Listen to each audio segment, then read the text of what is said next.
nous confirmer d'abord ce départ des Russes de la centrale de Tchernobyl? Oui, bonjour. On peut effectivement le confirmer. Ils ont commencé à quitter la station hier. Une colonne a quitté Tchernobyl, une autre colonne a quitté la ville de Slavutich où vivent les travailleurs de la station. Et donc aujourd'hui, ils sont déjà à la frontière avec Bélarus. Est-ce que vous pouvez nous confirmer aussi qu'ils sont partis avec des otages? Oui, tout à fait. D'après notre information, ils ont amené quelques otages de la garde nationale.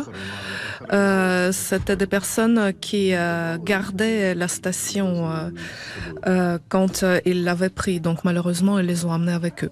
Dans quel état est le site? D'examiner la station et pour le moment, ils ne nous ont pas encore informés en détail de ce qui s'est passé. Maintenant, on a aussi des équipes de déminage qui sont en train d'examiner le site parce qu'on ne sait jamais, il pourrait y avoir des mines. En tout cas, tous les équipements qui doivent encore être examinés.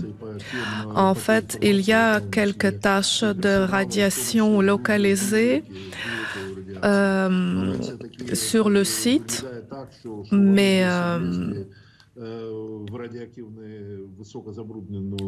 cela veut dire que irradié et donc c'est pour cela que peut-être aussi ils ont commencé à quitter la station car ils ont réalisé qu'elle avait été irradiée de façon importante. Est-ce que vous pouvez nous dire où ils sont allés précisément? On parle de tranchées dans des zones ultra contaminées, mais c'était quoi, une imprudence selon vous ou au contraire une volonté, une malveillance?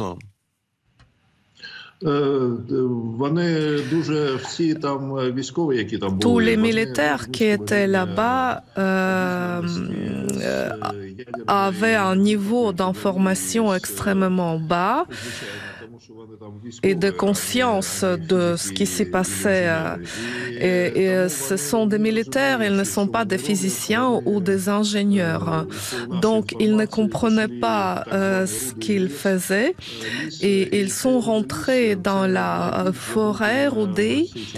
Cette forêt est le territoire le plus irradié, qui était le plus irradié il y a 35 ans pendant la catastrophe. C'est là où les morceaux de combustible étaient tombés pendant les explosions lors de la catastrophe. Et donc c'est dans ce même endroit, il y a aussi des lieux où on avait enfoui des déchets nucléaires donc qui étaient très hautement radioactifs. C'est pour cela qu'il y a localement dans cette forêt des endroits hautement irradiés, jusqu'à 15 000 unités. Et nous savons que apparemment certaines personnes ont eu des cas de la maladie liée à la radiation, mais nous ne pouvons pas le confirmer pour sûr. Ils y travaillaient,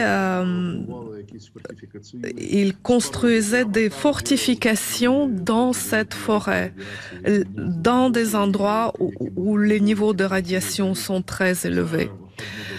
Et donc, même si on y reste un jour ou 24 heures, c'est déjà suffisant pour tomber malade.